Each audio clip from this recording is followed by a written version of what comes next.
segredo guardado por décadas pode pesar mais que uma vida inteira. Quando descobri que estava grávida naquele verão de 1962, não imaginava que nunca ia saber quem era o pai do meu filho. Bom dia, meus queridos. Sou Dona Helena, tenho 82 anos, e hoje vou contar para vocês uma história que guardei no fundo do peito por muito tempo.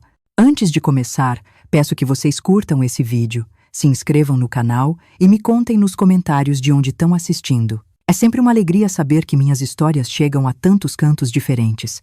Pois bem, vamos lá. No ano de 1962, eu era uma moça de 19 anos, cheia de sonhos e com a vida toda pela frente. Morava em Vila das Flores, uma cidadezinha pequena do interior, onde todo mundo se conhecia e os segredos corriam mais rápido que enxurrada em ladeira.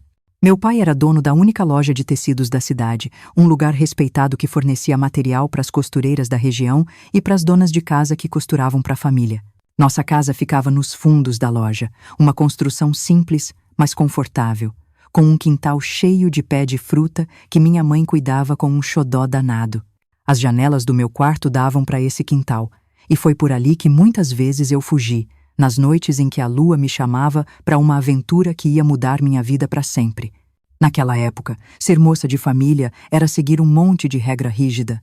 A gente acordava cedo, ajudava nos afazeres de casa, ia à missa todo domingo e, no meu caso, ainda trabalhava na loja do meu pai, atendendo as clientes e arrumando os tecidos coloridos que chegavam da capital. Minhas mãos ainda lembram do toque de cada um, a maciez do algodão, a delicadeza da seda, o brilho do cetim que a gente usava para os vestidos de festa. Foi na loja que conheci o Ricardo. Ele era filho do seu Joaquim, dono da padaria mais famosa da cidade. Vinha sempre comprar tecido para os uniformes dos funcionários do pai, e com o tempo essas visitas ficaram mais frequentes e menos sobre trabalho. Ricardo era um rapaz bonito, de boa família, trabalhador, o tipo de moço que toda mãe sonhava para a filha. Helena, aquele filho do seu Joaquim não tira os olhos de você, minha mãe dizia com um sorrisinho cúmplice. É um bom partido, vem de família direita. E assim, com a bênção dos meus pais, a gente começou um namoro tradicional, como mandava o figurino da época.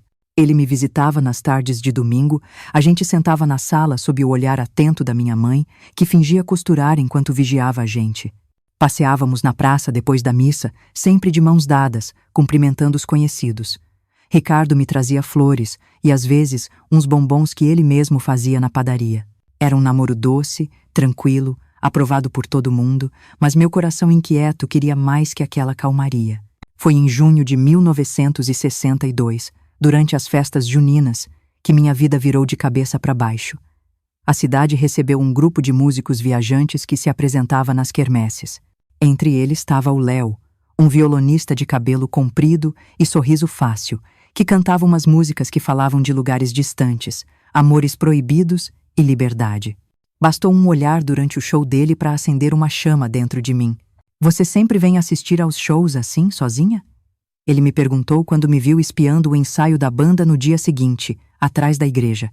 Não devia estar aqui, respondi, sentindo o rosto pegar fogo, mas sua música me trouxe. Léo sorriu daquele jeito que fazia meu coração disparar. A música tem esse poder. Faz a gente ir aonde não devia, sentir o que não devia.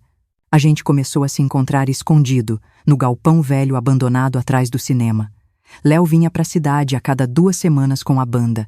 E nessas noites, eu escapava pela janela do meu quarto, atravessava o quintal na ponta dos pés e corria pelas ruas escuras até nosso cantinho secreto. Com o Ricardo, eu era a Helena que todo mundo conhecia. Recatada, obediente, a filha do dono da loja de tecidos. Com o Léo, eu era outra pessoa. Livre, apaixonada, capaz de sonhar com um mundo além daquela cidadezinha. Ele me contava sobre as cidades grandes que visitava, me ensinava a tocar umas músicas, falava de um mundo onde as mulheres podiam escolher seus próprios caminhos. Vem comigo na próxima vez que eu for embora, ele me dizia. A gente pode conhecer o Brasil inteiro juntos. Eu sabia que era loucura, mas com 19 anos, a gente acredita que o amor é mais forte que tudo. E assim fui vivendo essa vida dupla. De dia, a namorada perfeita do Ricardo. À noite, nas semanas em que o Léo estava na cidade, a amante apaixonada de um músico andarilho. Claro que não podia dar certo. A vida tem um jeito estranho de cobrar nossas escolhas. Em agosto daquele ano, comecei a sentir uns enjoos de manhã. Meus vestidos foram ficando mais apertados na cintura. E minha menstruação, sempre tão certinha, atrasou 2 meses. No começo, tentei negar o óbvio. Rezava toda noite pedindo que fosse só um atraso, uma reação do meu corpo ao estresse, qualquer coisa menos o que eu temia. Mas no fundo, eu sabia. Tava esperando um filho. E o pior, não sabia quem era o pai. Tentei esconder a gravidez o máximo que pude. Usava umas faixas apertadas na barriga, vestidos mais soltos, evitava ficar muito perto da minha mãe, que com certeza ia perceber as mudanças no meu corpo. Vivia num pavor constante de alguém descobrir. Naquela época, uma moça solteira grávida era a vergonha da família. Era expulsa de casa, rejeitada pela sociedade, muitas vezes mandada para longe para ter o bebê em segredo, que depois era dado para adoção. Outras eram forçadas a casar às pressas com o pai da criança. Mas no meu caso, como explicar que nem eu sabia quem era o pai? Passei semanas em agonia, sem saber o que fazer. Pensei em contar para o Ricardo, inventando que o filho era dele, mas não conseguia enganar ele desse jeito. Pensei em fugir com o Léo, mas ele tinha uma vida instável, sem raízes, sem garantia nenhuma. E sempre tinha a dúvida: e se o filho não fosse dele? Enquanto eu me debatia nesse dilema, o destino decidiu por mim. Era um domingo. A gente estava na missa, como sempre. O calor dentro da igreja estava insuportável naquela manhã. As velas, o incenso, o povo todo apertado nos bancos de madeira, tudo criava um clima sufocante. Eu estava usando uma cinta muito apertada para disfarçar a barriga que começava a aparecer. E talvez por isso, ou pelo calor, ou pelo peso da culpa que eu carregava, senti uma tontura forte no meio da missa. Lembro de ver o rosto preocupado da minha mãe se aproximando, de ouvir as vozes distantes perguntando se eu estava bem, e então tudo ficou escuro. Quando acordei, estava na sacristia da igreja. O padre, o doutor, meus pais e o Ricardo estavam ao meu redor, todos com cara de enterro. O médico tinha me examinado enquanto eu estava desmaiada e descoberto o meu segredo. Sua filha está grávida de aproximadamente 3 meses. Ouvi o doutor dizer para o meu pai, em voz baixa, mas não o suficiente para que eu não escutasse. O silêncio que se seguiu foi o som mais assustador que já ouvi na vida. Vi o rosto do meu pai mudar, passando da preocupação para o choque e depois para a fúria. Minha mãe começou a chorar baixinho, cobrindo o rosto com as mãos. Ricardo estava pálido, imóvel como uma estátua. Quando saímos da igreja, tentei explicar, dizer alguma coisa que pudesse amenizar a situação, mas não tinha palavras. Meu pai me levou para casa num silêncio absoluto, enquanto as pessoas nos olhavam e cochichavam. Naquela cidade pequena, as notícias voavam, e antes mesmo de chegarmos em casa, metade de Vila das Flores já devia saber que a filha do dono da loja de tecidos estava esperando um filho sem ser casada. Em casa, veio a explosão que eu tanto temia. Você desonrou nossa família. Meu pai gritou, batendo com a bengala no chão de madeira. Como pôde fazer isso com a gente, com o Ricardo? Pai, eu posso explicar. Tentei dizer. Mas ele não queria ouvir. Explicar o quê? Que se entregou antes do casamento, que nos fez de bobos? Minha mãe só chorava num canto da cozinha, sem conseguir me olhar nos olhos. Foi então que ouvimos batidas fortes na porta. Era o Ricardo, com os pais dele. Vinham tirar satisfação. Pensei que talvez tivesse uma chance de resolver a situação, que o Ricardo pudesse entender, que a gente pudesse casar rápido e criar a criança como nossa, mesmo com a dúvida que me corroía. Mas tudo desmoronou quando a dona Carminha, a fofoqueira oficial da cidade, apareceu no portão. Vim ver se precisa de alguma coisa. Comadre, disse ela para minha mãe, mas os olhos dela brilhavam de curiosidade maldosa. E então, como quem não quer nada, virou-se para o Ricardo. Que bom te ver aqui, menino. Pensei que tivesse viajado com seu pai. Vi uma moça igualzinha a Helena, entrando no galpão do cinema com aquele músico da banda anteontem à noite. O rosto do Ricardo se transformou na minha frente. De pálido passou a vermelho de raiva. Ele se virou para mim, os olhos cheios de mágoa e fúria. Então era isso? Você andava se encontrando com aquele vagabundo pelas minhas costas? Não consegui negar. As lágrimas escorriam pelo meu rosto enquanto eu tentava gaguejar alguma explicação. E agora tá esperando um filho? Como ousa querer me fazer de otário? Como sei que essa criança é minha? As pessoas começaram a se juntar na frente da nossa casa, atraídas pelos gritos. Minha vergonha era tanta que desejei que o chão se abrisse. Você me enganou, me fez de palhaço, e agora quer me empurrar o filho de outro? Ricardo então tirou do bolso o broche que tinha me dado de presente de aniversário, um coraçãozinho de prata que eu usava todo domingo, e jogou no chão. Acabou. Não quero nunca mais olhar na sua cara. E saiu marchando, seguido pelos pais e pelos olhares curiosos da vizinhança. Naquela noite, meu pai me deu um ultimato. Tinha 1 hora para arrumar minhas coisas e sair de casa. Você não é mais minha filha. Foram suas últimas palavras para mim por muitos anos. Minha mãe, escondida do meu pai, me deu um dinheirinho e o endereço de uma prima distante em São Paulo. Vai para lá, sussurrou entre lágrimas. Quando seu pai se acalmar, quem sabe? Mas nós duas sabíamos que aquela porta tinha se fechado. Com apenas uma malinha de papelão com algumas roupas, uma foto da minha família e o dinheiro que minha mãe me deu escondido, peguei o último ônibus para São Paulo naquela mesma noite. Enquanto o ônibus se afastava de Vila das Flores, olhei pela janela para as luzes da cidade que ficavam para trás. Levei a mão à minha barriga, ainda quase lisa, e sussurrei. Somos só nós dois agora, meu filho. Mas vou fazer de tudo para que você nunca saiba o que é passar necessidade ou vergonha. E assim começou minha jornada como mãe solteira, sem saber quem era o pai do meu filho, numa época em que isso era um dos piores estigmas que uma mulher podia carregar. Vocês conseguem imaginar o medo que eu sentia? Uma menina de 19 anos, sozinha numa cidade grande, esperando um filho, sem família, sem marido, sem profissão? Mas sabe, meus queridos, às vezes é nos momentos mais difíceis que a gente descobre uma força que nem sabia que tinha.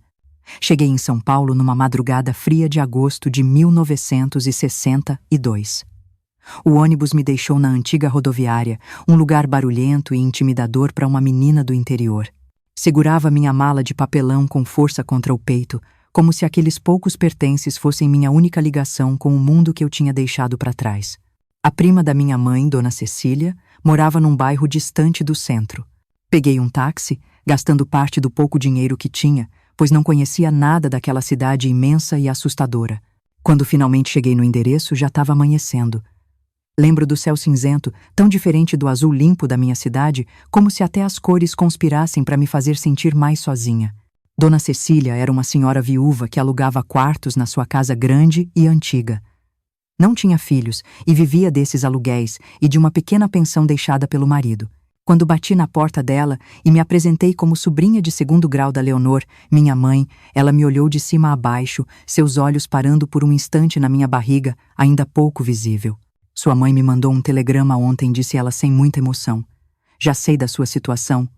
Pode ficar, mas só até o bebê nascer. Depois vai ter que arrumar outro lugar. Foi duro ouvir aquelas palavras, mas naquela época, uma moça na minha situação não podia esperar muito mais. Aceitei as condições, agradecida por ter pelo menos um teto sobre a cabeça pelos próximos meses. O quarto era pequeno, no fundo da casa, com uma janela que dava para um quintal estreito. Tinha uma cama de solteiro, um guarda-roupa antigo e uma cômoda com um espelho rachado. Seria ali que eu passaria os meses mais transformadores da minha vida. Na manhã seguinte, depois de uma noite quase sem dormir, comecei minha busca por trabalho. Precisava juntar dinheiro rápido, não só para pagar o aluguel do quarto, mas também para me preparar para a chegada do bebê. O problema é que ninguém queria empregar uma moça solteira e grávida. Bati em muitas portas, ouvi muitos nãos, aguentei olhares de julgamento e até palavras cruéis. Finalmente, uma padaria no bairro aceitou me contratar para trabalhar no balcão durante as manhãs. O dono, seu Arnaldo, era um português de poucas palavras, mas coração generoso. Acho que se compadeceu da minha situação ou talvez só precisasse desesperadamente de ajuda. Nunca soube ao certo. O salário era mínimo, mas incluía um pão francês e um copo de leite todo dia, o que já era uma bênção para quem precisava alimentar não só a si mesma, mas também a vida que crescia dentro de mim. As manhãs na padaria eram agitadas, com clientes apressados querendo ser atendidos rápido. Apesar do cansaço e dos enjoos matinais, eu me esforçava para sorrir e ser eficiente. À tarde, consegui outro trabalho como arrumadeira na casa de uma família no bairro vizinho. A senhora Maristela era esposa de um médico e tinha 3 filhos pequenos. Ela me contratou sabendo da minha condição, algo raro naqueles tempos. Também fui mãe 3 vezes. Sei como é difícil, disse ela, com uma gentileza que me fez chorar.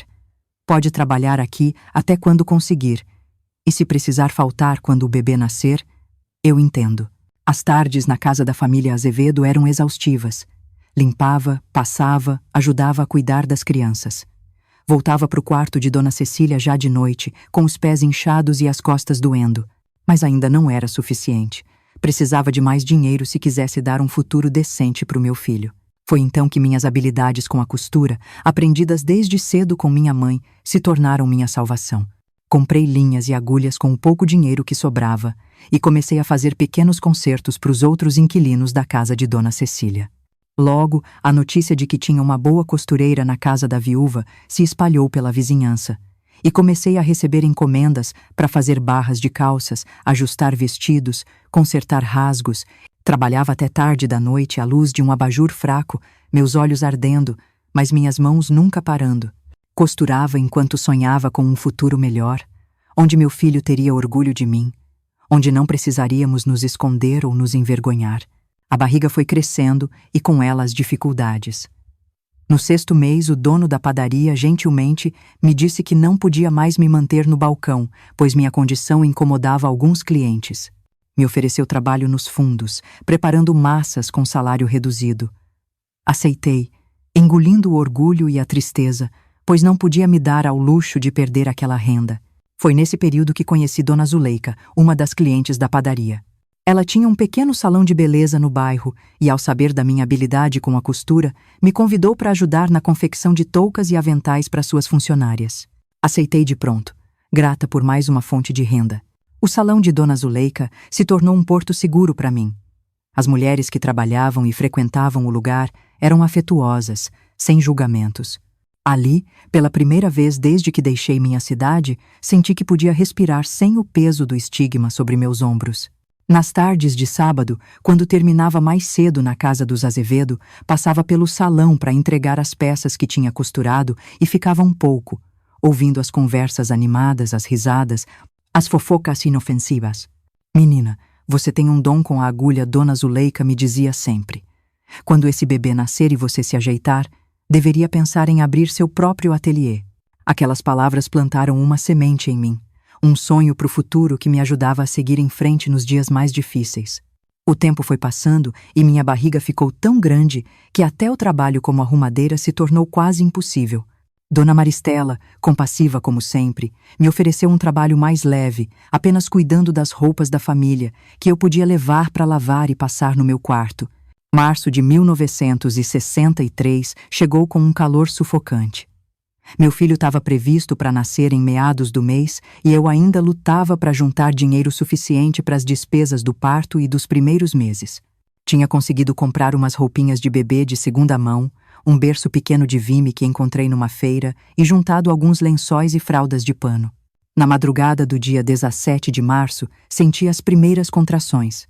Estava sozinha no meu quarto, sem ninguém para me ajudar. Aguentei as dores crescentes por horas, até que, ao amanhecer, bati desesperada na porta de Dona Cecília. O bebê tá chegando, disse. Entre gemidos de dor, ela chamou um táxi e me levou para o hospital público mais próximo. O trajeto foi uma tortura. Cada solavanco do carro parecia partir meu corpo ao meio. No hospital, fui deixada numa maca no corredor, pois todas as salas de parto estavam ocupadas. As enfermeiras passavam apressadas, lançando apenas olhares rápidos na minha direção. Uma delas, mais jovem, parou por um momento. "É o primeiro filho?" perguntou com uma voz que tentava ser gentil. "Sim", respondi, entre lágrimas de dor e medo. "E o pai não vem?" Não consegui responder. Como explicar para aquela desconhecida que nem eu sabia quem era o pai do meu filho? Apenas desviei o olhar, engolindo o choro. Finalmente, quando achei que não ia aguentar mais, fui levada para uma sala coletiva de parto. Não tinha anestesia disponível para casos simples como o meu. Lembro do teto branco, das luzes fortes, das vozes impessoais dos médicos dando ordens e da dor, uma dor que parecia rasgar meu corpo e minha alma. E então, depois do que pareceu uma eternidade, ouvi o choro. Um choro forte, decidido, como se anunciasse para o mundo: "Tô aqui e vim para ficar." "É um menino", disse o médico, sem muita emoção, entregando o pequeno embrulho ensanguentado para uma enfermeira. Quando finalmente colocaram meu filho nos meus braços, horas depois, algo indescritível aconteceu dentro de mim. Olhei para aquele rostinho vermelho, os olhos semicerrados, a boca pequena que procurava instintivamente o alimento, e soube, com uma certeza que nunca tinha sentido antes, que todo sacrifício valeria a pena por ele. Lucas, sussurrei. Tocando sua mãozinha minúscula, você vai se chamar Lucas, como meu avô, o homem mais honrado que conheci. Passei apenas 2 dias no hospital.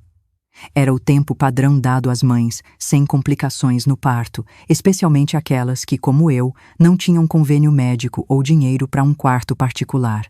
Voltei para o quarto de Dona Cecília com meu pequeno Lucas nos braços, o corpo ainda dolorido, o coração dividido entre o amor imenso por aquela criatura e o medo do futuro incerto que nos aguardava. As primeiras semanas foram um borrão de noites sem dormir, amamentação dolorosa, fraldas para lavar, e um cansaço que penetrava até os ossos. Lucas era um bebê saudável, mas chorão, especialmente à noite.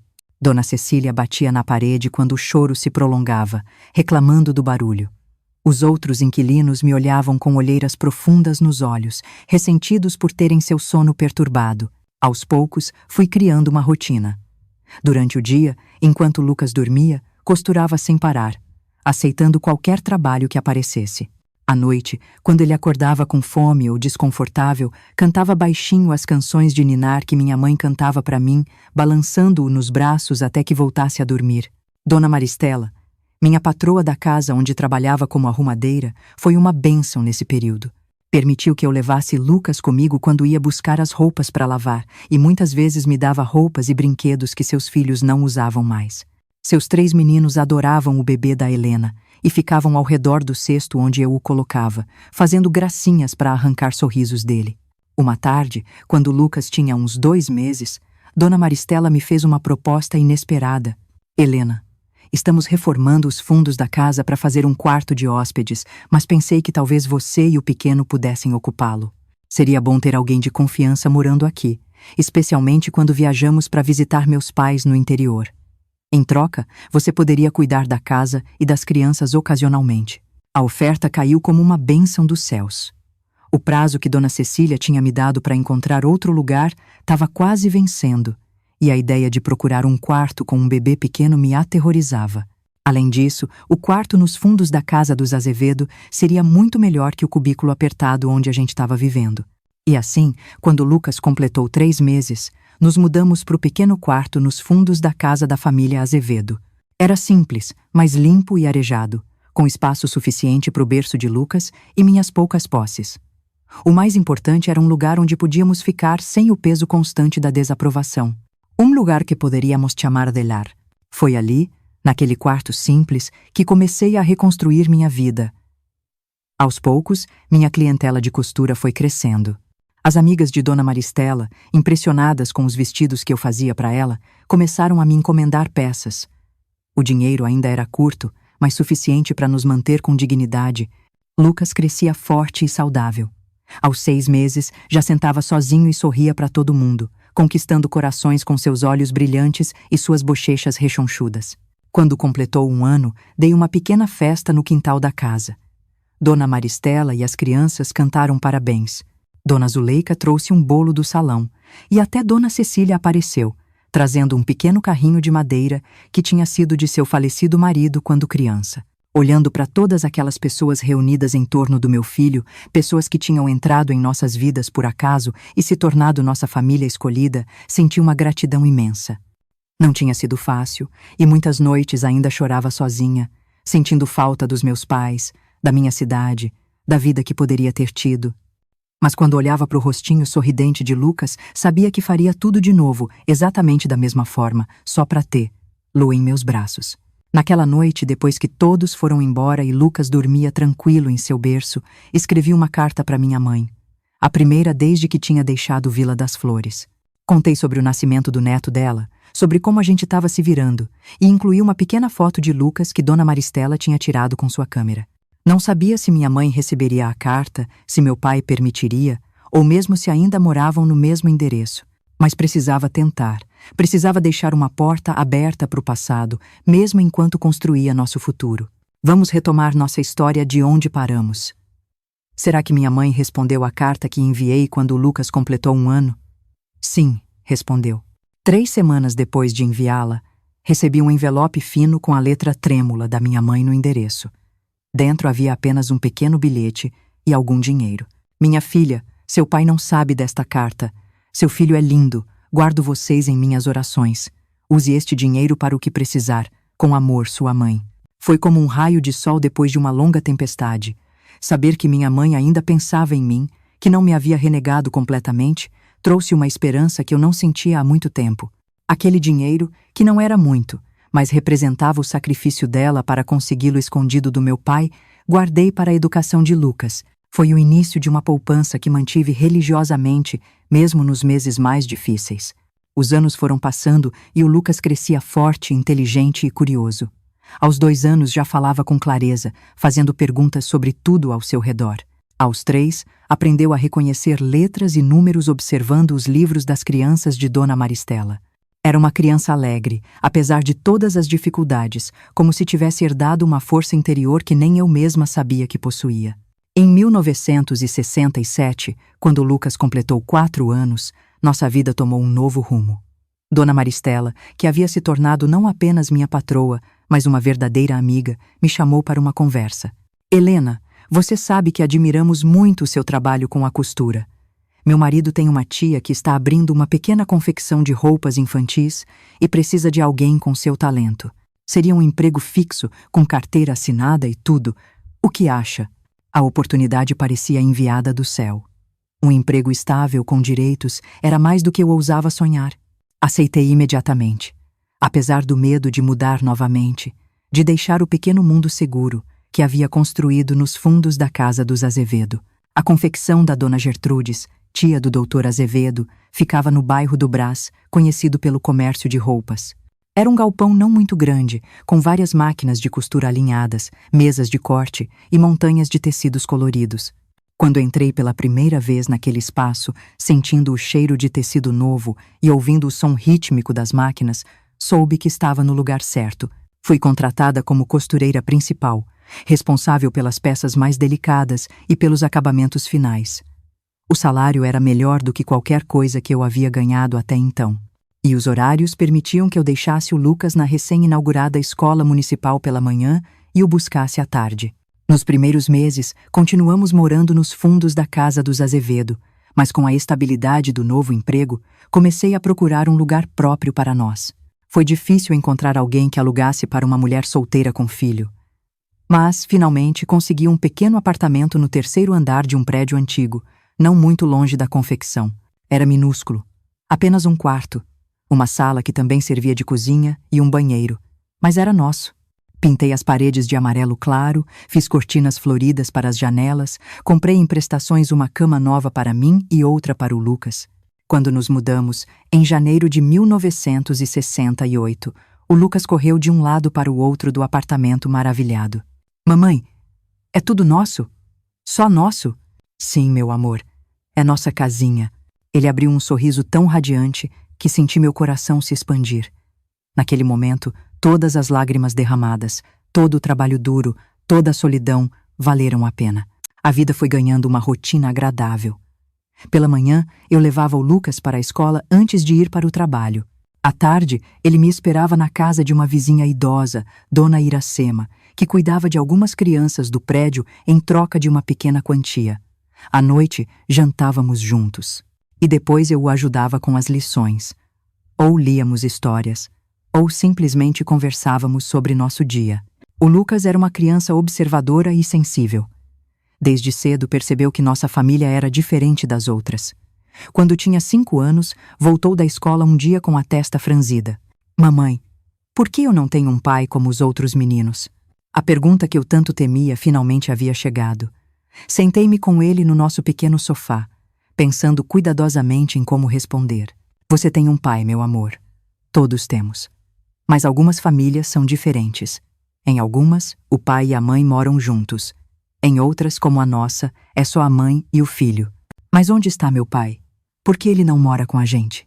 Como explicar para uma criança algo que nem eu mesma compreendia completamente? Optei por uma versão simplificada da verdade. Seu pai morava em outra cidade e nós nos separamos antes de você nascer. Ele não sabe sobre você. Podemos procurá-lo? Contar para ele sobre mim? O olhar esperançoso do Lucas me partiu o coração. Como dizer a ele que eu não sabia quem era seu pai? Que poderia ser um dentre dois homens, nenhum dos quais provavelmente o aceitaria? Não sei onde ele está agora, querido. Mas um dia, quando você for mais velho, conversaremos mais sobre isso. O importante é que temos um ao outro, não é? Ele assentiu, parecendo satisfeito com a resposta por enquanto. E o assunto foi temporariamente esquecido. Mas eu sabia que voltaria, que as perguntas se tornariam mais complexas à medida que ele crescesse. Na confecção, meu trabalho era cada vez mais reconhecido. Dona Gertrudes, uma senhora enérgica nos seus 60 anos, havia percebido meu talento para criar modelos novos, não apenas copiar os existentes. Em 1970, ela me promoveu a chefe da seção de criação, com um aumento significativo de salário. Você tem olhos bons para a moda, menina, dizia ela com seu sotaque português carregado. Sabe o que as mães vão querer vestir nos filhos antes mesmo delas saberem? Com o novo cargo vieram novas responsabilidades, mas também mais liberdade criativa. Comecei a desenhar coleções inteiras, inspirada nas roupas que via nas revistas e nas vitrines das lojas caras, mas adaptadas para o orçamento de famílias comuns. Minhas ideias eram frescas, diferentes, e as vendas cresceram rapidamente. O Lucas, então com 7 anos, frequentemente me acompanhava aos sábados na confecção. Sentava-se quieto num canto, desenhando ou lendo, enquanto eu finalizava alguns trabalhos. As outras costureiras o adoravam, trazendo retalhos coloridos para seus desenhos ou doces escondidos nos bolsos dos aventais. Foi num desses sábados que ele me surpreendeu com uma pergunta inesperada. Mamãe, quando você vai ter sua própria loja? Olhei para ele, espantada. O que você quer dizer, filho? A dona Gertrudes disse que você é a melhor costureira que ela já conheceu, que deveria ter seu próprio negócio.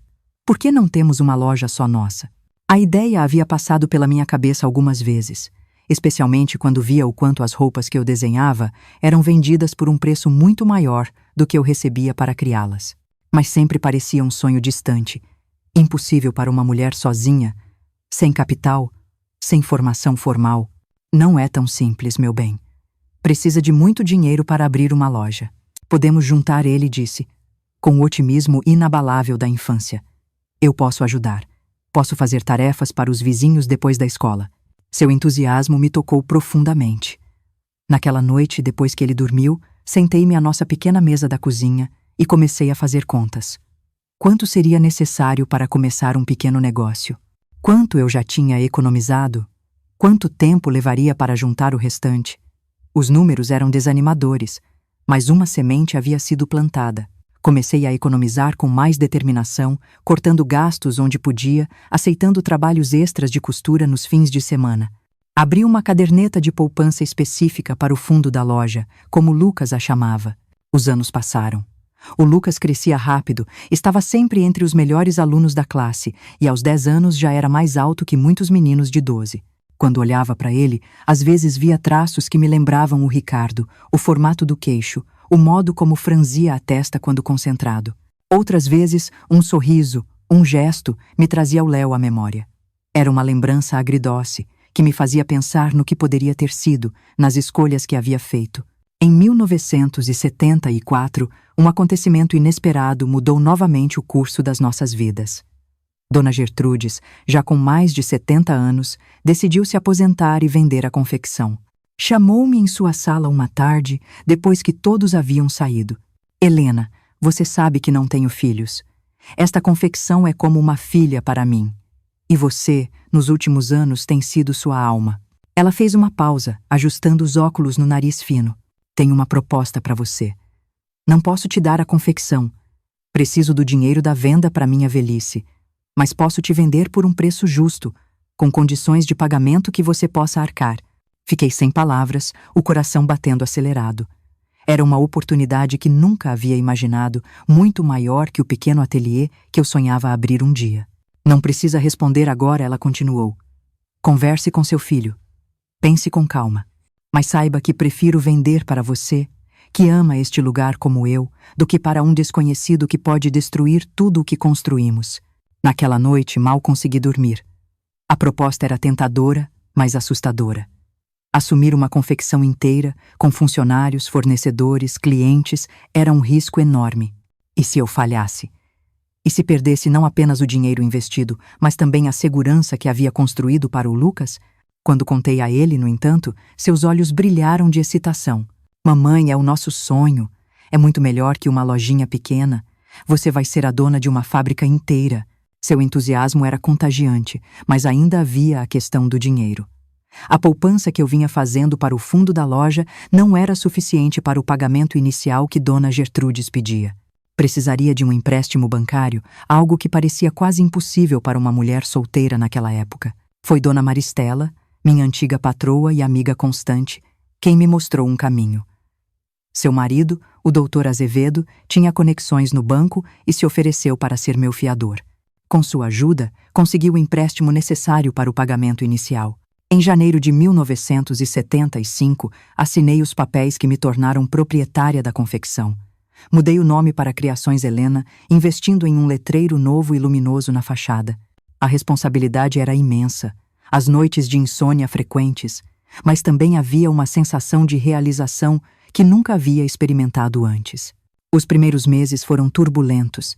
Tive que aprender rapidamente sobre aspectos do negócio que desconhecia: contabilidade, estoque, negociação com fornecedores, marketing. Cometi erros, claro, alguns custosos, mas também tive acertos importantes. Ampliei a linha de produtos para incluir roupas para bebês, que tinham uma margem de lucro maior. Contratei uma jovem designer recém-formada para trazer ideias frescas. Investi em anúncios nas revistas femininas mais populares.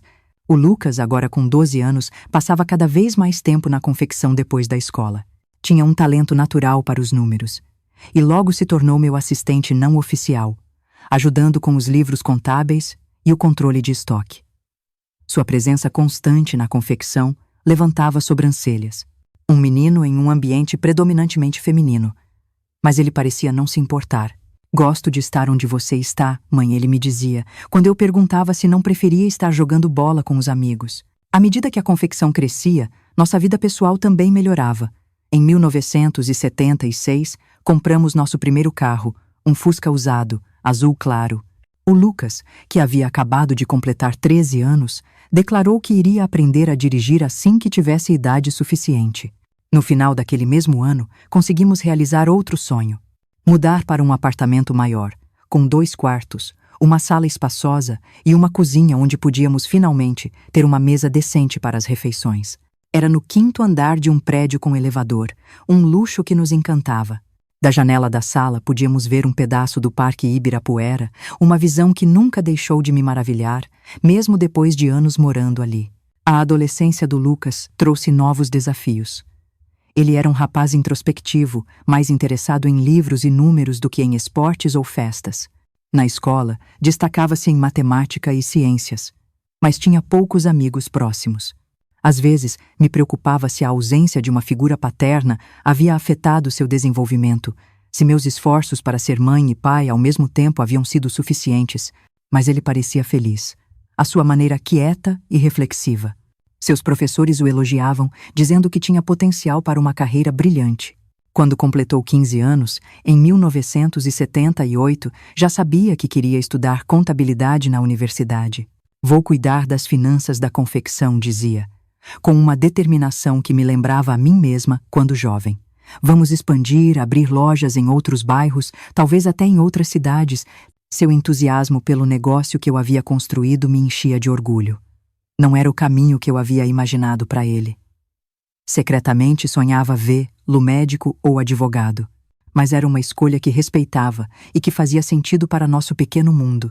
À medida que o Lucas se aproximava da idade adulta, as perguntas sobre seu pai, temporariamente esquecidas durante a infância, começaram a ressurgir com mais força. Aos 16 anos, durante um jantar comum em nosso apartamento, ele abordou o assunto de forma direta. Mãe, acho que tenho idade suficiente agora para saber mais sobre meu pai. Quem era ele? Por que nunca tentou nos encontrar? A pergunta, embora esperada, ainda me pegou desprevenida.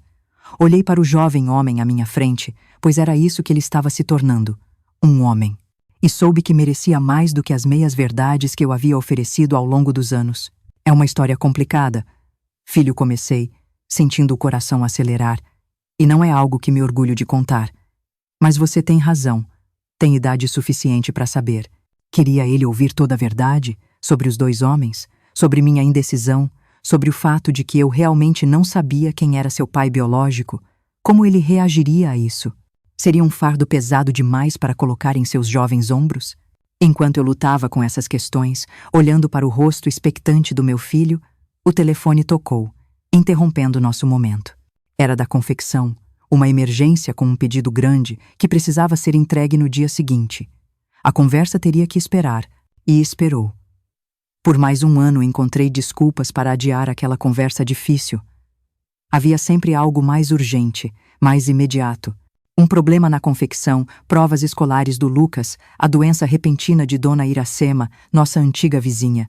Mas o destino, como sempre, tinha seus próprios planos. Em 1980, quando o Lucas estava prestes a completar 18 anos e se preparava para o vestibular, recebi uma carta inesperada de Vila das Flores. Era de minha mãe, a primeira em vários anos, informando que meu pai havia falecido após um derrame. Ele nunca permitiu que eu mencionasse seu nome ou o do menino, escreveu ela. Mas nos últimos dias pediu perdão por muitas coisas. Acho que pensou em você. Se puder, venha para o funeral. Seria bom ver você novamente, depois de tanto tempo. A notícia me atingiu de forma estranha. Não chorei imediatamente. Havia um entorpecimento, uma distância emocional criada por quase 2 décadas de separação. Mas também havia um pesar pelo que poderia ter sido, pelas reconciliações que nunca aconteceram. Mostrei a carta ao Lucas, que leu em silêncio. «Vamos?» Ele perguntou simplesmente. Percebi então que esta seria mais que uma viagem para um funeral. Seria um retorno às origens, um confronto com o passado que eu havia deixado para trás. E talvez, finalmente, a oportunidade para a conversa que vínhamos adiando. A carta sobre o falecimento do meu pai chegou num sábado de manhã, em julho de 1980. O Lucas e eu decidimos viajar para a Vila das Flores no dia seguinte. Fechei a confecção por 3 dias. A primeira vez que fazia isso desde que assumi o negócio, e partimos num ônibus intermunicipal, carregando apenas uma pequena mala com roupas para o funeral e alguns dias de estadia. A viagem foi silenciosa, cada um de nós perdido em seus próprios pensamentos. Observava pela janela a paisagem que ia mudando gradualmente. Os prédios e o asfalto da capital dando lugar a campos verdes, plantações, pequenas cidades do interior. O Lucas, ao meu lado, lia um livro, mas percebia que seus olhos paravam por longos períodos na mesma página, sua mente claramente em outro lugar. Como era meu avô? Ele perguntou de repente, quebrando o silêncio. Respirei fundo, buscando palavras justas para descrever um homem complexo que havia sido tanto rígido e autoritário quanto trabalhador e honrado. Seu avô, Antônio, era um homem de princípios firmes. Cresceu numa época diferente, com valores diferentes. Era duro, às vezes severo demais, mas acreditava estar fazendo o melhor para a família. Era respeitado na cidade, trabalhava do amanhecer ao anoitecer naquela loja de tecidos. Suas mãos eram calejadas de tanto carregar fardos pesados, mas nunca o ouvi reclamar do trabalho. Fiz uma pausa, lembrando-me do rosto do meu pai nas manhãs de domingo, quando se barbeava cantarolando antes da missa. Ele amava música, sabia? Não tocava nenhum instrumento, mas conhecia todas as letras das canções antigas. Aos domingos, depois do almoço, colocava discos na vitrola e cantava para minha mãe, fazendo-a rir com suas danças desajeitadas. Essas memórias, há muito esquecidas, surgiram inesperadamente, trazendo um nó à minha garganta. Era estranho como eu podia sentir tanta saudade de alguém que me havia causado tanta dor. Por que ele nunca quis nos conhecer? O Lucas perguntou, com aquela franqueza direta que sempre o caracterizou. Era o orgulho dele, filho. Quando fui embora, nas circunstâncias em que fui, isso foi uma mancha na honra da família, algo imperdoável para ele. Não era sobre você, entende? Nunca foi. Era sobre mim, sobre o que ele via como minha transgressão. O Lucas assentiu, absorvendo essa informação com a expressão séria que assumia quando tentava resolver um problema particularmente difícil.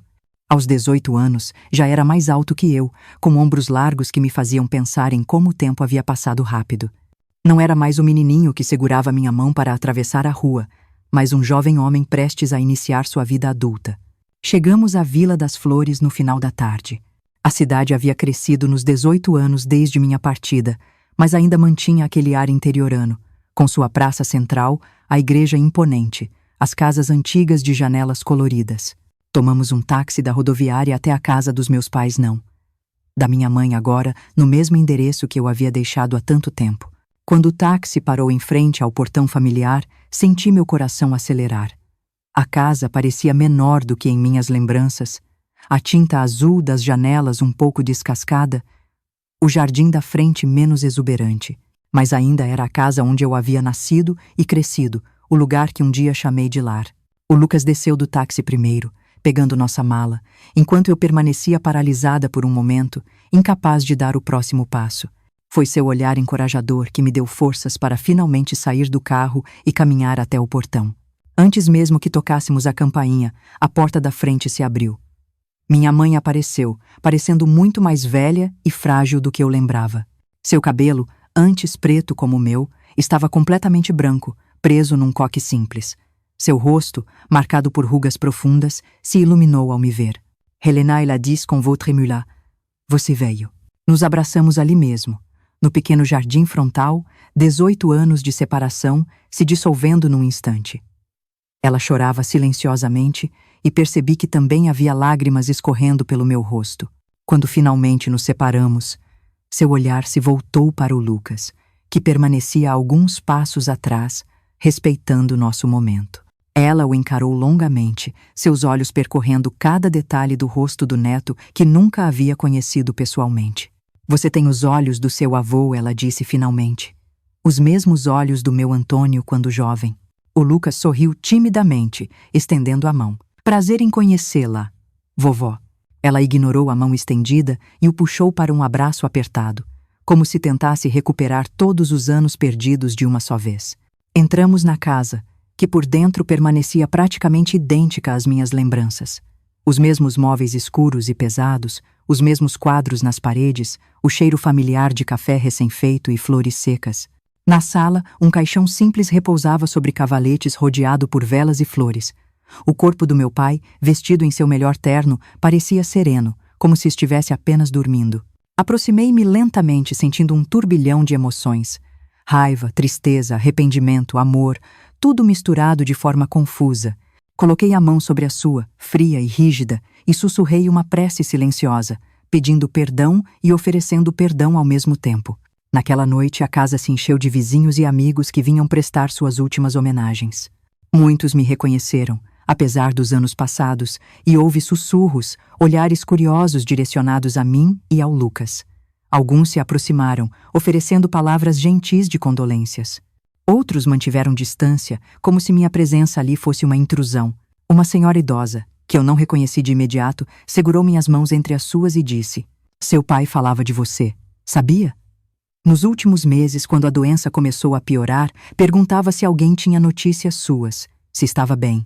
Essas palavras me atingiram profundamente.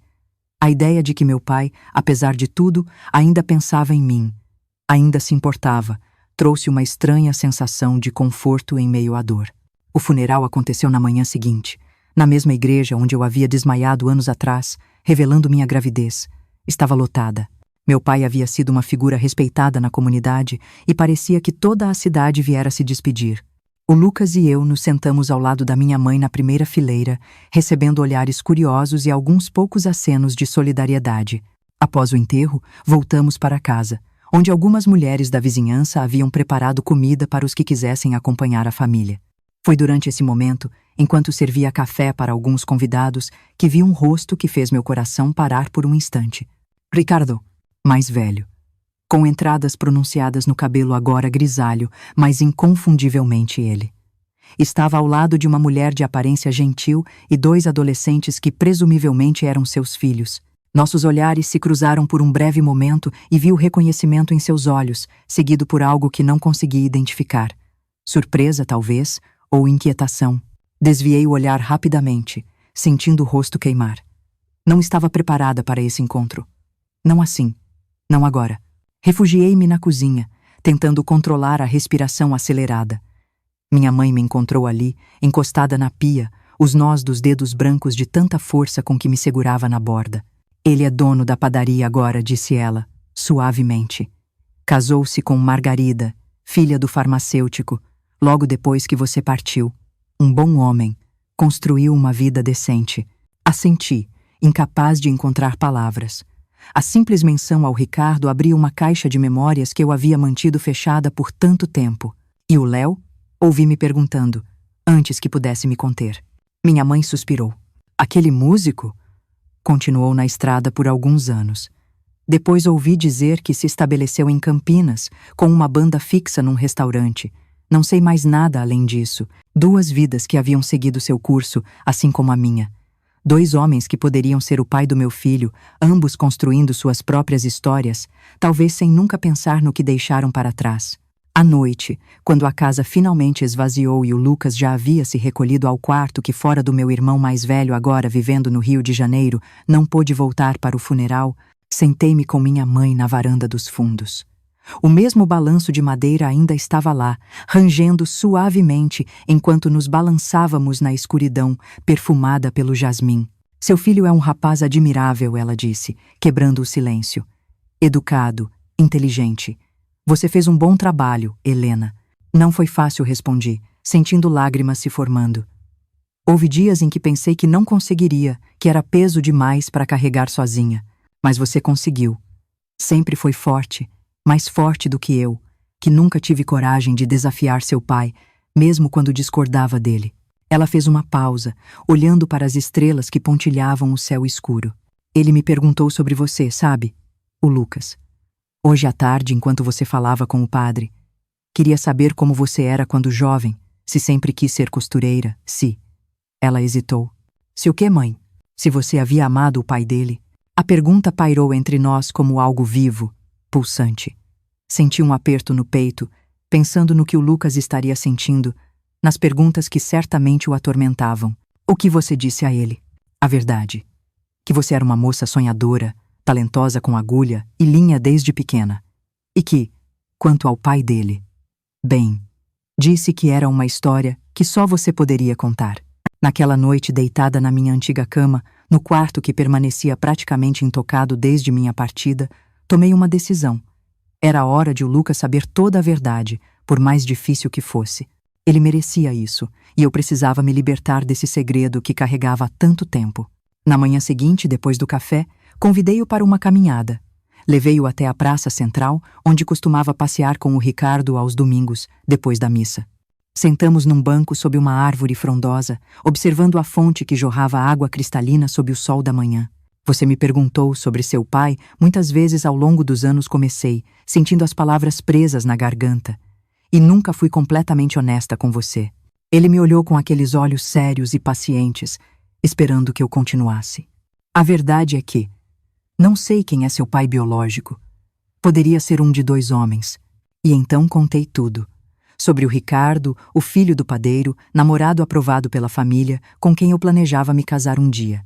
Sobre o Léo, o músico itinerante que me fazia sonhar com uma vida diferente, mais livre e emocionante. Sobre como me dividi entre os 2, vivendo uma mentira que eventualmente desmoronou quando descobri a gravidez. O Lucas ouviu em silêncio, seu rosto uma máscara impenetrável. Quando terminei, passaram-se longos momentos sem que ele dissesse nada. Meu coração batia tão forte que achei que poderia romper meu peito. Você viu o Ricardo ontem? Ele disse finalmente. Não uma pergunta, mas uma afirmação. Assenti. Sim, no velório. Ele é dono da padaria agora. Tem família. Você acha que ele poderia ser meu pai? É possível. Assim como o Léo. Mais silêncio. O Lucas olhava para suas mãos, os dedos longos e fortes, tão parecidos com os meus. Você quer conhecê-los? Perguntei suavemente. Poderíamos procurar o Ricardo hoje mesmo e talvez descobrir onde o Léo está agora. Ele levantou os olhos, encontrando os meus. Havia uma determinação neles que me surpreendeu. Não disse ele com firmeza. Não preciso saber quem deles é meu pai biológico. Você foi mãe e pai para mim durante toda a minha vida. É o suficiente. Senti as lágrimas escorrendo pelo meu rosto, incapaz de contê-las. Tem certeza? Sempre pensei que você gostaria de saber, de ter essa conexão. A única conexão que importa é a que tenho com você, mãe. Esses homens, eles não estavam lá quando eu estava doente com febre aos 5 anos e você passou a noite inteira ao lado da minha cama. Não estavam lá quando aprendi a ler. Quando entrei na escola, Quando tirei minha primeira nota 10 em matemática, não trabalharam dobrado para me dar um teto, comida, educação. Ele segurou minhas mãos entre as suas, agora maiores e mais fortes que as minhas. Você sempre me disse que família não é apenas questão de sangue, mas de amor, de presença, de escolhas diárias. Você escolheu ser minha família, todos os dias, durante 18 anos. É tudo o que preciso saber. Naquele momento, sentada numa praça da cidade que havia me rejeitado tantos anos atrás, com meu filho, o mesmo filho que havia sido motivo de vergonha e escândalo, senti uma paz que nunca havia experimentado antes.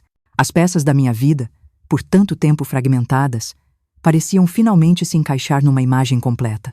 Ficamos em Vila das Flores por mais 3 dias. Ajudei minha mãe a organizar os assuntos pendentes do meu pai, incluindo a venda da loja de tecidos, que já estava praticamente fechada quando ele faleceu. Passeei com o Lucas pela cidade, mostrando-lhe os lugares da minha infância e juventude, contando histórias de um tempo que parecia pertencer a outra vida. Na manhã da nossa partida, minha mãe nos surpreendeu com um anúncio. Estive pensando, disse ela, enquanto tomávamos café na cozinha ensolarada. Não há mais nada que me prenda aqui. A casa será vendida. A loja já não existe mais. Gostaria de ir com vocês para São Paulo, se me aceitarem. A ideia de ter minha mãe novamente em minha vida, de o Lucas poder conhecer melhor sua avó, de construirmos juntos um novo capítulo, me encheu de alegria. Nos abraçamos, chorando e rindo ao mesmo tempo, fazendo planos para o futuro. Voltamos para São Paulo 3 dias depois. Os 3 juntos, deixando para trás uma cidade cheia de memórias dolorosas, mas também levando conosco uma nova sensação de completude, de círculos que se fechavam e feridas que finalmente começavam a cicatrizar. Minha mãe se adaptou rapidamente à vida na capital. Montamos um pequeno quarto para ela em nosso apartamento, e logo ela se tornou parte essencial do nosso dia a dia. Sua presença trouxe uma nova dimensão à nossa família, preenchendo espaços que nem sabíamos que estavam vazios. No final daquele ano, o Lucas foi aprovado no vestibular para Ciências Contábeis na USP, uma das universidades mais prestigiadas do país. A celebração em nosso apartamento, com bolo e champanhe, marcou não apenas sua conquista acadêmica, mas também um novo capítulo para todos nós. Enquanto observava meu filho soprar as velas de um bolo onde se lia "Parabéns", universitário, pensei em tudo o que havíamos passado, nas dificuldades superadas, nos medos enfrentados, nas alegrias compartilhadas. O caminho não havia sido fácil ou direto, mas cada passo, cada escolha, cada sacrifício nos havia trazido até ali, a um momento de felicidade pura e merecida. Naquela noite, enquanto minha mãe e o Lucas conversavam animadamente sobre os planos para o futuro, peguei-me pensando no Ricardo e no Léo, nos caminhos não tomados, nas vidas que poderiam ter sido.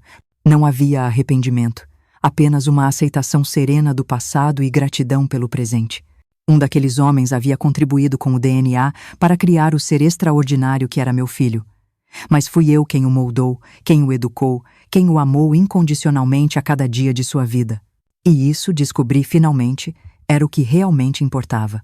Os anos que se seguiram à nossa volta de Vila das Flores trouxeram uma nova fase para a nossa família.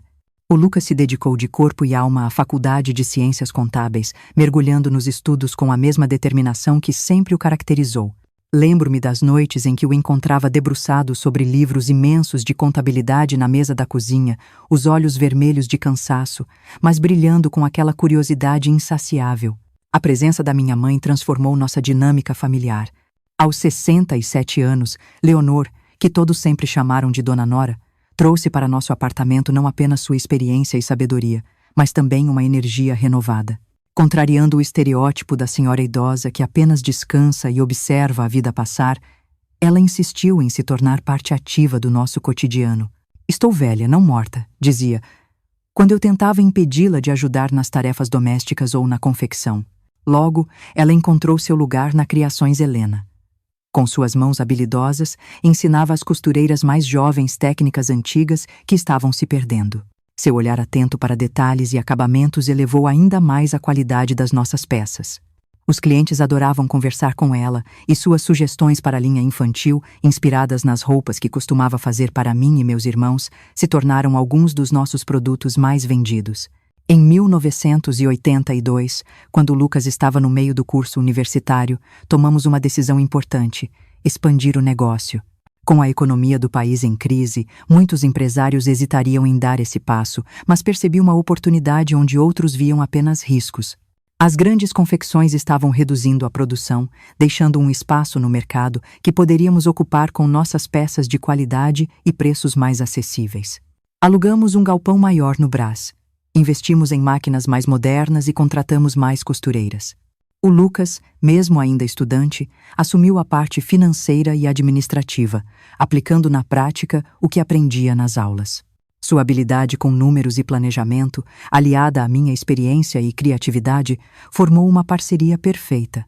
A expansão trouxe desafios, claro. Houve noites de insônia preocupada com folhas de pagamento, prazos de entrega, negociações com fornecedores, mas também trouxe uma satisfação enorme ver nosso pequeno negócio familiar crescendo, gerando empregos, sendo reconhecido pela qualidade e pela ética no tratamento de funcionários e clientes. Em 1984, o Lucas se formou com honras, sendo orador da turma. Sentada na plateia entre minha mãe e Dona Maristela, que continuava uma presença constante em nossas vidas, senti um orgulho tão grande que achei que meu peito explodiria. Aquele jovem elegante no palco, falando com confiança sobre responsabilidade social e ética profissional, era o mesmo bebê que eu havia embalado sozinha em noites de medo e incerteza. Cada um de nós, disse ele em seu discurso, carrega o legado daqueles que vieram antes. Mas também temos a responsabilidade de construir nosso próprio caminho, de transformar o que recebemos em algo ainda melhor para passar adiante. Suas palavras pareciam direcionadas especialmente a mim, um reconhecimento silencioso da jornada que compartilhamos. A formatura marcou não apenas o fim de uma etapa acadêmica, mas também o início de uma nova fase nos negócios. Com o Lucas oficialmente como sócio e diretor financeiro, a Criações Helena deu seu próximo grande passo: abrir nossa primeira loja própria.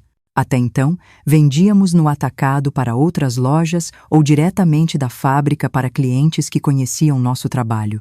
Ter um espaço de varejo era um sonho antigo que finalmente realizamos em março de 1985, numa rua movimentada do Brás.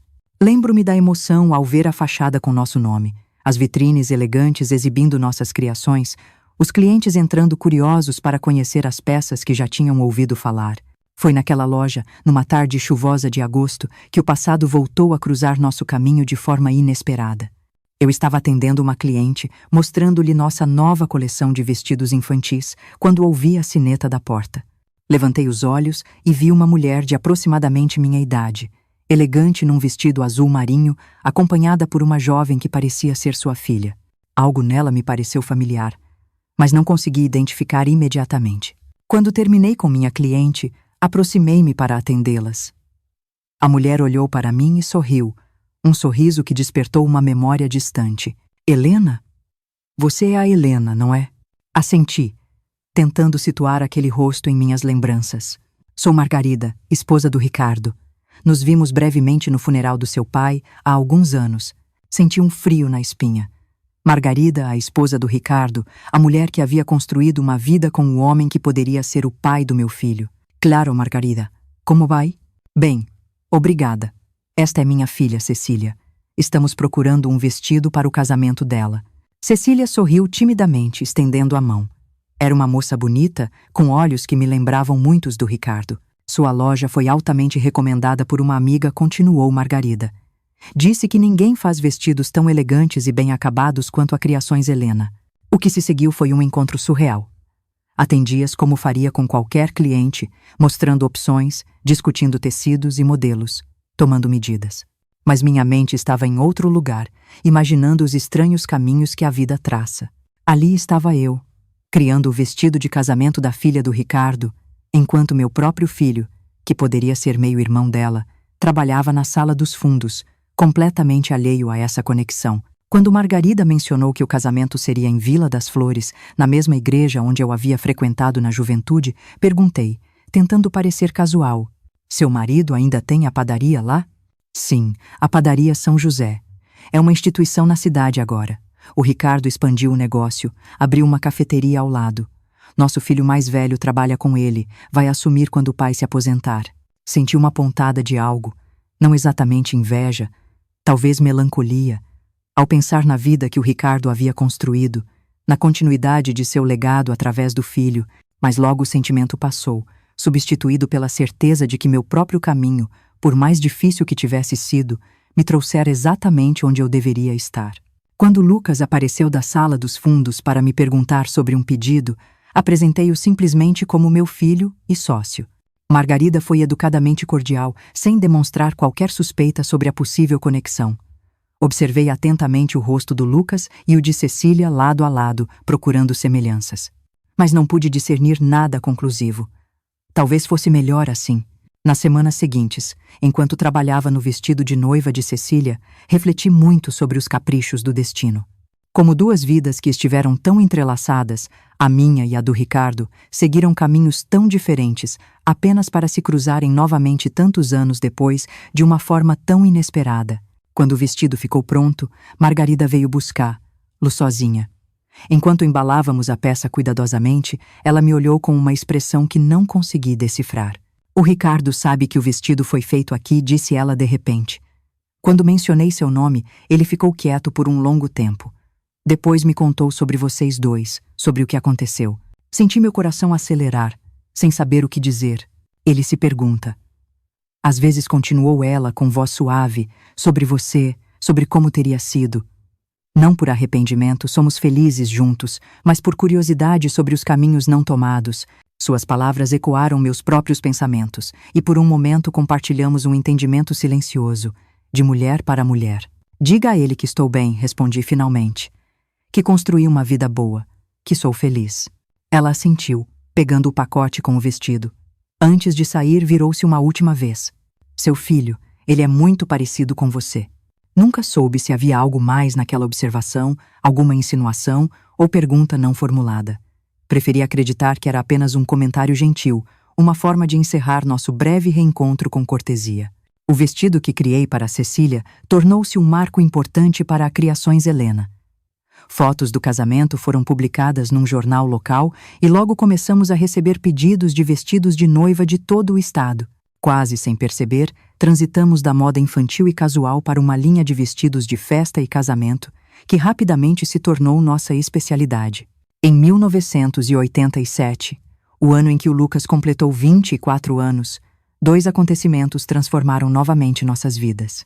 O primeiro foi a chegada de Marisa, uma jovem designer recém-formada que contratamos para ajudar com a crescente demanda por vestidos de noiva. Inteligente, criativa e determinada, ela trouxe uma energia nova para o ateliê e, sem que ninguém planejasse, capturou o coração do meu filho. Observei o romance se desenvolver primeiro com preocupação. Marisa era uma funcionária, afinal, depois com alegria ao ver a felicidade que ela trazia para o Lucas. Eles compartilhavam não apenas o amor, mas também valores, sonhos e ambições compatíveis. Ela o compreendia de uma forma que poucos conseguiam, respeitando sua natureza mais séria e metódica, enquanto o encorajava a explorar seu lado mais criativo e espontâneo. O segundo acontecimento foi menos feliz. Minha mãe foi diagnosticada com uma doença cardíaca que, embora não imediatamente fatal, reduziria significativamente sua expectativa de vida. A notícia nos atingiu como um golpe, especialmente por termos tido tão pouco tempo juntas após tantos anos de separação. "Não quero tristezas", disse ela, com aquela determinação tranquila que sempre a caracterizou. "Tive uma vida longa, conheci meu neto, me reconciliei com minha filha. O que mais poderia pedir?" Sua atitude diante da doença foi uma lição de dignidade e aceitação. Continuou trabalhando na confecção enquanto suas forças permitiam, insistindo que a atividade a mantinha viva. Nas tardes em que se sentia mais cansada, sentava-se junto à janela do apartamento, observando o movimento da cidade enquanto fazia pequenos trabalhos de bordado, criando detalhes delicados que se tornaram uma assinatura especial dos nossos vestidos. No final daquele ano, o Lucas me surpreendeu com o anúncio de que havia pedido a Marisa em casamento. A cerimônia seria simples, ele disse, apenas para familiares e amigos próximos. O que ele não sabia era que Marisa e eu já estávamos secretamente trabalhando no vestido dela, uma criação especial que combinava elementos tradicionais com toques modernos, refletindo sua personalidade única. A preparação para o casamento trouxe uma animação renovada para nossa casa, especialmente para minha mãe, que insistiu em participar de todos os detalhes, desde a escolha das flores até o cardápio da pequena recepção que faríamos em nosso apartamento. Vou viver para ver meu bisneto, declarou ela, com uma convicção que não admitia contradição. Então, tratem de não demorar muito depois do casamento. O Lucas e a Marisa se casaram numa tarde ensolarada de maio de 1988, numa pequena capela no bairro da Liberdade. Enquanto observava meu filho recebendo sua noiva no altar, vestida na criação que havíamos feito juntas, pensei em como a vida dá voltas.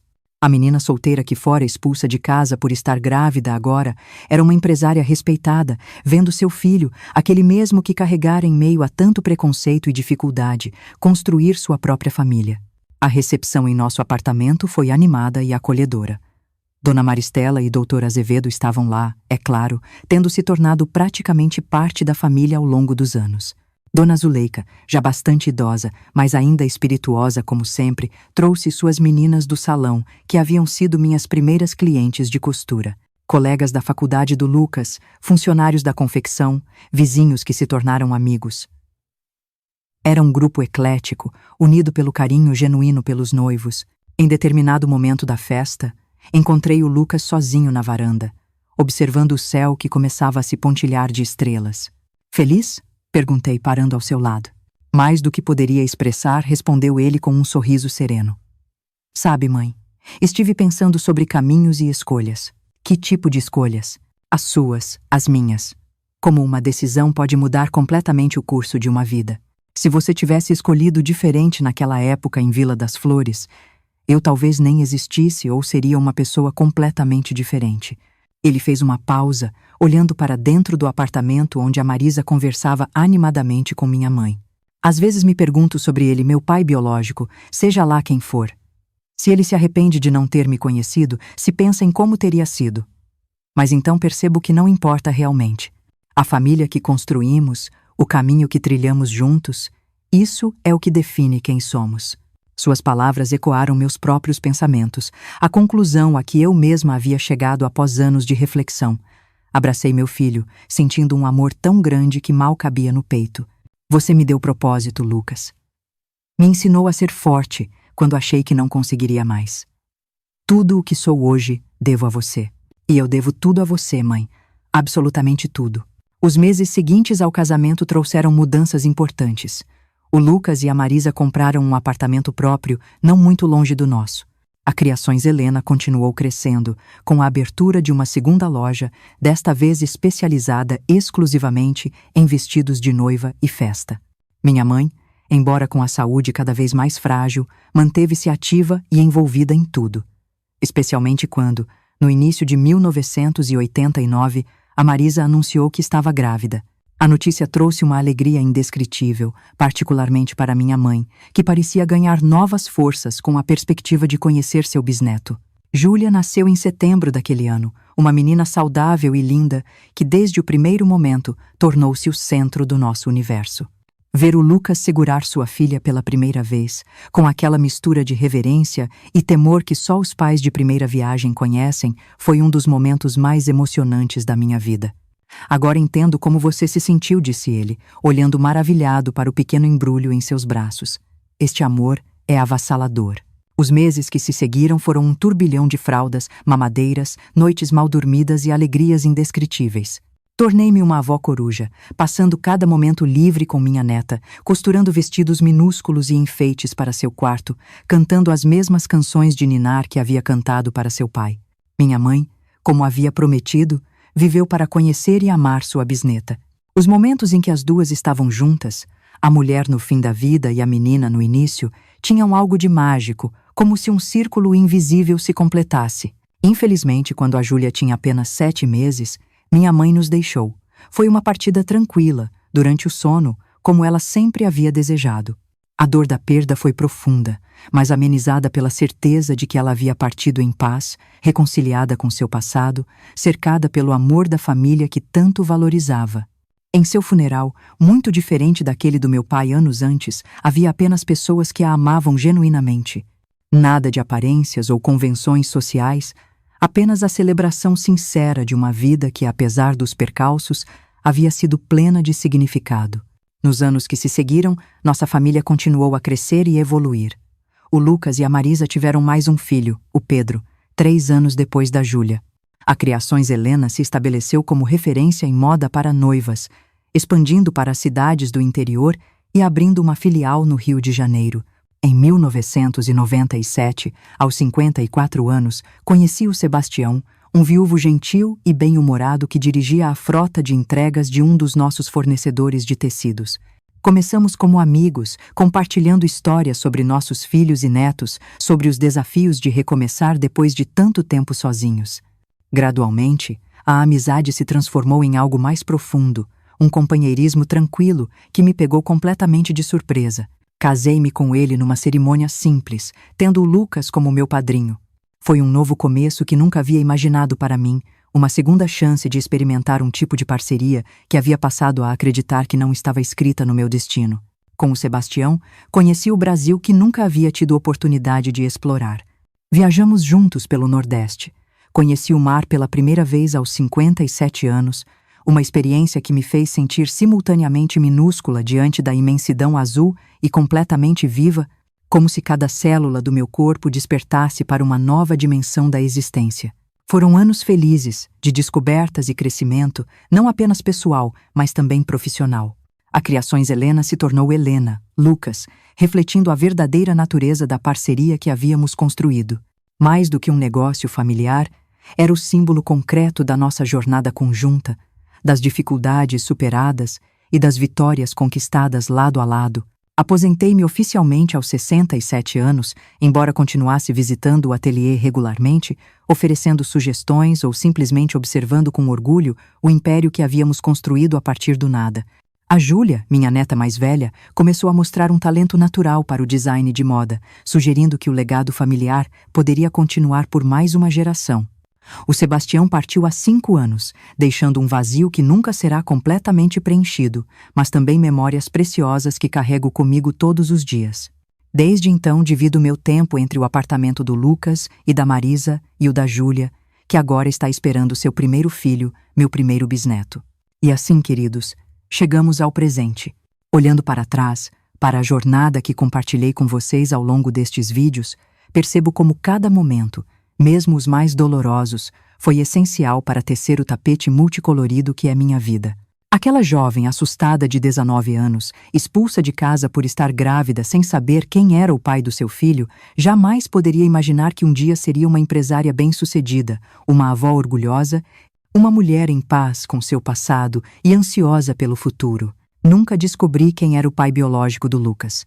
Nunca soube se era o Ricardo, com seu amor seguro e convencional, ou o Léo, com seu espírito livre e sonhador. E no final, isso realmente não importou. O que importa são as escolhas que fazemos diante das circunstâncias que a vida nos apresenta. O que importa é a coragem de seguir em frente, mesmo quando o caminho parece impossível. O que importa é o amor. O amor que nos sustenta, que nos desafia, que nos transforma. Minha história não é extraordinária. É apenas uma entre milhões de histórias de mulheres que enfrentaram preconceitos, superaram obstáculos e construíram vidas significativas a partir de circunstâncias difíceis. Se ela tocou vocês de alguma forma, se trouxe conforto ou inspiração, então cumpriu seu propósito. Agradeço a cada um que acompanhou esta jornada comigo. Continuarei respondendo suas perguntas e compartilhando pequenas histórias aqui no canal. Lembrem-se sempre: a vida dá voltas, os caminhos se cruzam de formas inesperadas e até os erros mais dolorosos podem nos levar a lugares maravilhosos que jamais teríamos encontrado de outra forma. Com todo o meu amor, despeço-me por hoje. Não se esqueçam de curtir o vídeo, se inscrever no canal e compartilhar com quem possa se beneficiar desta história. Até o nosso próximo encontro, queridos. Dona Helena agradece por cada um de vocês.